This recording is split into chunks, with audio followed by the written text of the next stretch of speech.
Welcome to the Chinook High School Grade 9 registration presentation. Every year we like to bring our grade 9s together, have a little talk with them about what high school looks like, registering for courses for high school, and what the differences are between grade 9 and grade 10 as they're now moving into their school where they are earning credits towards a high school diploma. Obviously this year we can't do this in person, so we've made this little video presentation for advisors to share with grade 9s and their parents. Let's start with some differences as you move from grade 9 to grade 10. The biggest difference, one of the biggest for sure, is that grade 9 you're still on the K-9 curriculum. It's not part of the high school curriculum, and in grade 10 you start earning credits towards your high school diploma. The Alberta government determines how those credits are awarded and the courses you need, and they set the requirements for the diploma. So as you move through, you make sure you check off those requirements and work towards your diploma. Courses at the grade 10 level, so you know, are designated with a 1. So 10-1, 10-2, 10-3 can be 14, there's some 15 courses in the electives. Courses at grade 11 are designated with a 2 at the start, so 20 level courses, so 20-1, 20-2, 24, 25, 20-3. Courses at the grade 12 level are designated as 30, 30-1, 30-2, 35, 30-3, etc.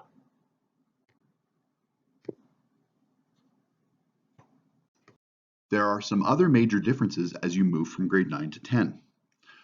One of them is that you're no longer part of a cohort or class grouping for your academic courses. Now, this is a little dependent on COVID, but we're hoping and expecting that we'll have restrictions opened up again in the fall. That means you're no longer going to be in all of those same academic courses with the same students. One of the reasons for this is that there are different levels of courses as you move into high school. There are mainstream courses, which are designated as -2 or -3 level courses, so 10-2, 20-2, etc. And then there are the academic stream or academic level courses, which are designated as -1. It's important to know that both of these lead to a high school diploma. The mainstream courses are those -2, -3 level ones and can lead to all sorts of places after high school, including college, right to work, different pathways to university. The -1 courses, as I mentioned, are those academic ones, can lead directly to university, as can some of the mainstream ones. But those -1 courses are really for students focused on those academics, really interested in academics, and require an increased level of desire, commitment, and work, and like I said, interest in those courses. Getting into grade 10 courses and which levels you're in is based on really talking to your grade 9 teachers for recommendations, as well as your families, figuring out what you want to do a little bit, start planning on that, really talk to your advisors as well about which courses you should take. One of the big things is in high school, you do not advance to the next level in a course unless you pass and get your credits. So you don't advance from, say, English 10-2 to English 20-2 without passing, getting the credits. So it's not like before in K-9 where you went up grade by grade, it's course by course. Let's talk about high school diploma. So how do you earn that diploma? You need a minimum of 100 credits. Typically students get a little bit more than this, sometimes a lot more than that, but you need a minimum of 100. How you earn credits is classes are worth a certain amount of credits. Core classes, and in fact most classes, are worth 5. So English, social, math, science, they're all worth 5. There's some elective courses, and by the way, we don't call them options, we call them electives. And the reason for that is they're really not optional. You need them to have those courses towards your high school diploma as well. They're just not a core course. They can be 3 credits, 5 credits. CTS classes, things like foods, financial management, shop, you actually earn 1 credit at a time, so you can actually earn more than 5 credits in a class. You absolutely need English to the 30 level, social to the 30 level, and then other classes all the way up to the 30 level. We'll talk about more requirements in the next slide. Here are the minimum requirements to earn a high school diploma in Alberta. As we mentioned before, you need English and social to the grade 12 or 30 level. That's 30-1 or 30-2 for both English and social. For math and science, you need it to the grade 11 level or 20 level. So 20-1, 20-2, 20-3 for math, science 24, science 20, biochem, physics 20. Any one of those meets that minimum requirement.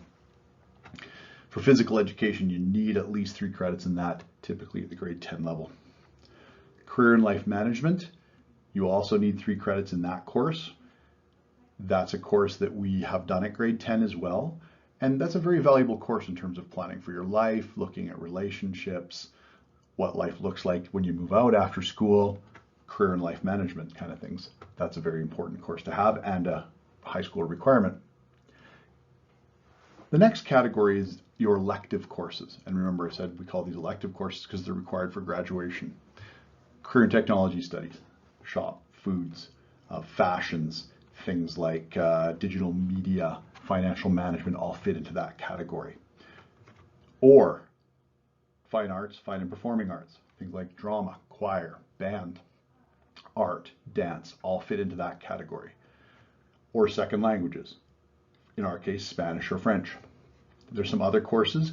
The other big part of that category is Phys Ed 20 and or Phys Ed 30. So any combination of those courses that makes up 10 credits fits into that category. So you need 10 credits in those elective courses.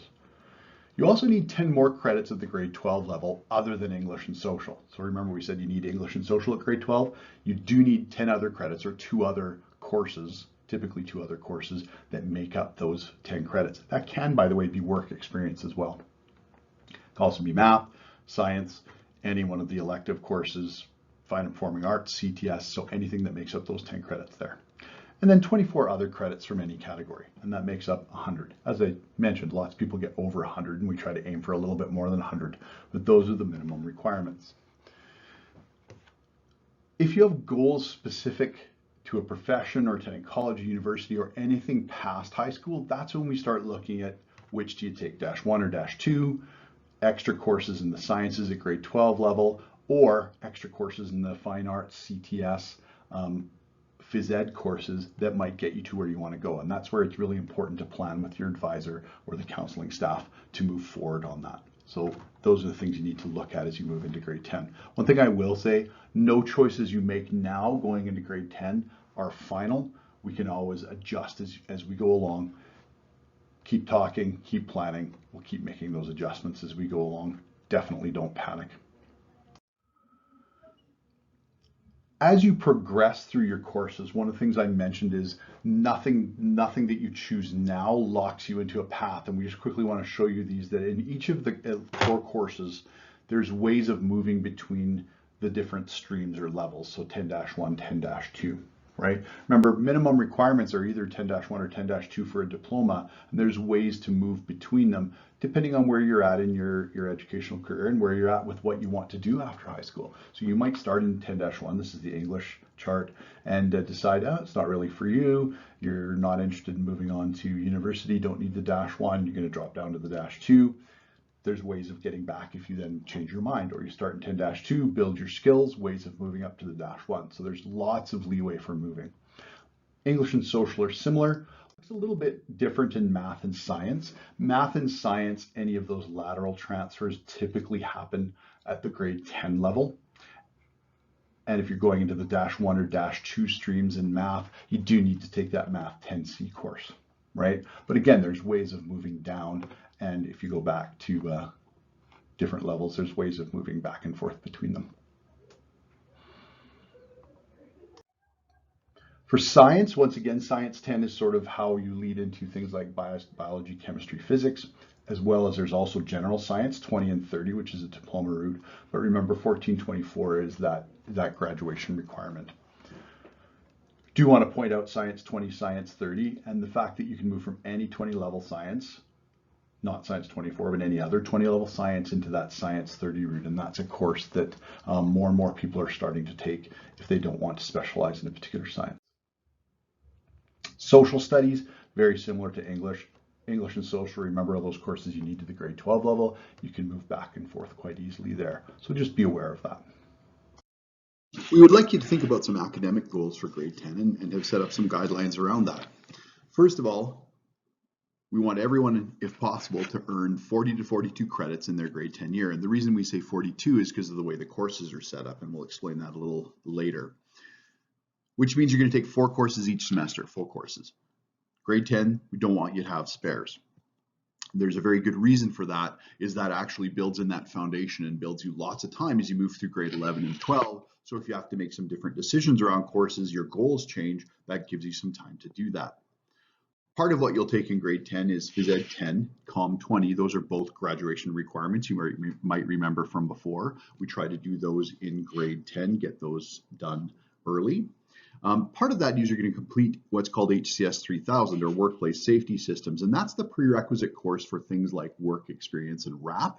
So if you want those later, as you move out of grade 10 into grade 11, if that's part of your path to graduation, you have that prerequisite done and are ready to go.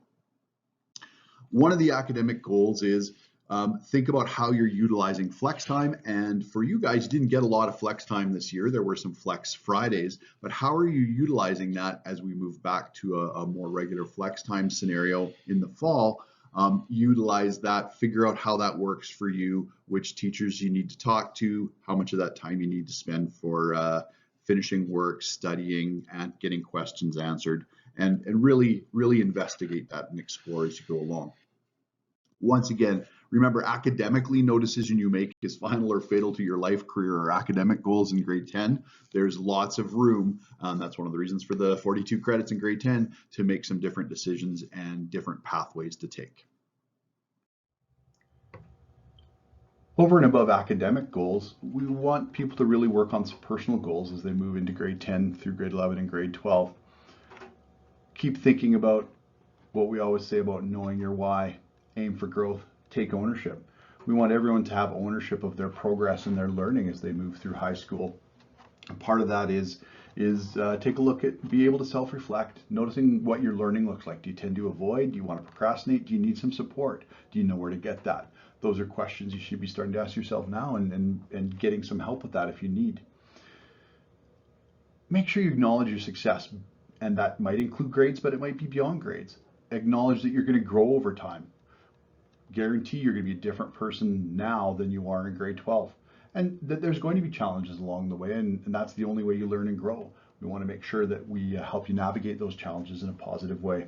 One of the big things is everyone's path to diploma is different. It's easy to come out of grade 9 thinking this is exactly the way it looks for everybody, because schools look pretty the same for everybody. Everybody has a different path. Everyone takes different courses. Everyone ends up, although they end up with a diploma, they end up with different courses along the way in a different spot and maybe going to different places, doing different things after high school. This is where that difference really starts to show up. So don't expect that your journey through grade 10, 11, and 12 is going to look the same as everyone else and all of your friends. Let's move on to some specific course information for grade 10s. Things you need to know when you're selecting courses next year. First of all, when you go into select Phys Ed 10, there's going to be two types. They will both get you your Phys Ed requirements. So on your transcript, they appear exactly the same. It's just in how we offer the courses that's different. So there's Lifestyle Phys Ed, which is designed more for people who are a little more focused on individual sports, a little more focused on learning some things to be active for the rest of their lives, not so focused on competitive and group sports, those kind of things. Traditional Phys Ed is more for students who really enjoy that aspect of the group sports competitiveness. Not that there's not those other pieces there as well, but it's just a different focus. You're going to be hearing more and more about work experience and RAP as you move through 10, 11, and 12. Just so you know, generally for work experience and RAP, grade 10 students, if they start those, it'll be towards the end of the second semester or into the summer after their grade 10 year. And remember, that's where that HCS 3000 comes in. But work experience towards your diploma, you can earn up to 15 credits in work experience, including some of those 30 level credits you need. RAP, you can actually earn up to 40 credits towards your diploma, and it's known as the Registered Apprenticeship Program. Really cool if you're interested in the trades, because you can also earn your first year apprenticeship doing that and earning credits towards high school. So if it's something you're interested in, the trades, those areas you're interested in, that can be mechanics, it can be welding, it can be cosmetology, it can be anything that's a registered trade. Culinary or cooking, being a chef is another one in there. That's something to investigate and start asking about as you get towards the end of your grade 10 year. There's going to be a new course next year, Math 15. And what this is a course that's designed for students who are coming out of grade 9, not really confident with their math skills, maybe because of COVID, you missed some things and you really want to make sure you're solid before you go into 10C. and just improve those math skills. And that will be offered in the first semester of grade 10 if we have enough enrollment. And just to make sure, it's to bridge people to the 10C to make sure that they've got the skills and confidence to go in that and be successful. 10C is a difficult course, certainly no more difficult than 9, but make sure you get those skills. That will give you credits towards your diploma, but it will not fulfill the math requirement. So you will have to also take either math 10-3 or 10C when you register. Just important to note there. We always get questions about taking grade 11 courses in grade 10. The one course that's provided on your registration form will be Bio 20 as an elective. You'd need to take Science 10 as well. Other courses we don't recommend you take for many, many reasons, and we'd be happy to have discussions with you about that. So any other courses right now you're not going to be allowed to select, and those are discussions we would have after the timetables come out, because we know there are special circumstances and reasons to do that, but that's on a one-by-one basis and a discussion with administration to do that. So some more specific course information for grade students moving into grade 10.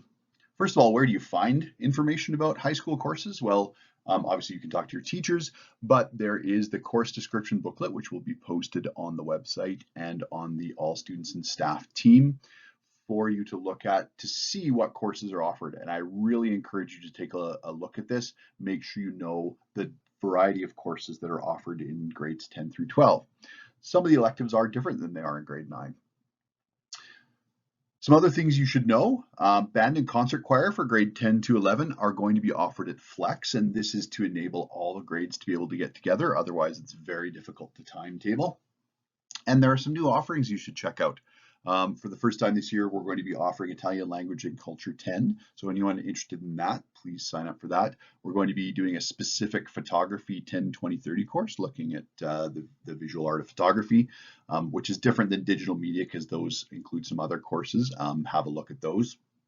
And we're going to be offering women's and mixed chorus during the timetable. Those were offered in the past after school, but we're going to be offering those during the timetable. So if you're interested in that, which is different than the concert choir, please select those. And a new course we're going to be offering is Disability Studies, which looks at understanding disability, its societal context, and building community. So we know the big question on everyone's mind right now is, how do you register for your grade 10 year? This week is registration week. So this Thursday, March 18th, that's when you're going to meet with your advisor over Teams electronically in the afternoon to sort out your registration. That means that day is a shortened day. It'll be like a Friday B schedule. So Friday time schedule with Tuesday, Thursday classes in the morning. A little bit of more information and announcements that morning, but you're going to go home right around noon, just like you would on a Friday, then meet with your advisor over Teams electronically. Big thing is to register, you need your PowerSchool login. You need to be on PowerSchool. That's where you register. If you don't have it, if you don't have access to that yet, make sure you talk to your advisor this week, get your login information. There's a video to show you specifically how to pick courses on PowerSchool. That's going to be on the website and on this all students and staff team. Your advisors might put it on their team as well. On the 18th, you're going to work with your advisor to pick courses for grade 10, go through that process. Nice thing is that evening is also the parent student teacher conferences. So if your parents have any questions about courses, course recommendations, it's a perfect place to talk to your teachers about that as well. Online course selection on PowerSchool is going to be from Tuesday, March 16th, and it's going to close Tuesday, March 23rd. So it's actually going to open up before Thursday. You still have lots of opportunity between those two dates to make sure you get registered. If you have any questions or difficulties, please make sure you contact your advisor. They're the one to start with to help you out. This year, we will be running, along with all of the other high schools, an online learning pilot program. So we're piloting this to see if there's enough desire and if it's feasible to keep running into the future. So students are going to have an opportunity to participate in online classes in a limited number of subjects. This is not an entire high school program from 10 to 12. It's going to be a limited number of subjects based on how many students request to be in particular courses. And we're only going to be offering it in certain courses. So for example, not a lot of the science courses are going to be offered because they're lab courses. This is a pilot project. First thing is make sure you register, as we've been talking about. Go through the registration process to register for all of your classes properly through PowerSchool. That's the first place. We don't even know if this is going to run, so you need to make sure you get your classes in there. If you are interested in taking one or more classes online after that, your parents or guardians then will have to go fill out the online class request form. That will be on the website, the Chinook website, and they're going to indicate there the desired courses and provide a digital signature saying that they're on board with you trying the online learning pilot. That link for the online request form, as I mentioned, will be on the website and is due on March 22nd. So if you're interested in that and you need further information, please contact us in the office. Once again, any other questions, please see your advisor first. That's the person to go through. Thank you and good luck.